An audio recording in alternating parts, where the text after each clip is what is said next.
না ফেরার দেশে চলে গেলেন নুরুল হক নূর। রাজনীতির অঙ্গনে নেমে এসেছে শোকের ছায়া। গণ অধিকার পরিষদের যোগ্য আহ্বায়ক এবং ডাকসুর সাবেক ভিপি নুরুল হক নূর আজ না ফেরার দেশে পাড়ি জমিয়েছে। শুক্রবার সন্ধ্যায় রাজধানীর জাতীয় পার্টি কার্যালয়ের সামনে এক সংঘর্ষের ঘটনা ঘটে।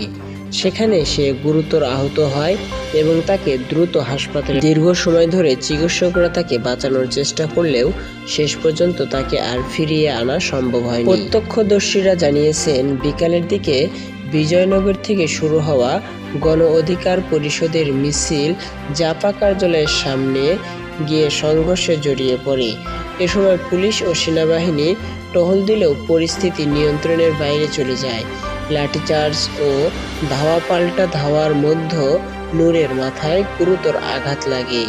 ঘটনার পর তাকে গুরুতর অবস্থায় ইসলামী ব্যাংক স্টল হাসপাতালে নেওয়া হয়। সেখানে চিকিৎসাধীন অবস্থায় তিনি শেষ নিঃশ্বাস ত্যাগ করেন।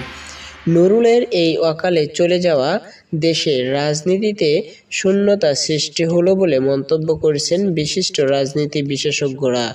তারা বলছেন, ছাত্র রাজনীতি থেকে উঠে আসা নূর ছিলেন নতুন প্রজন্মের কণ্ঠস্বর।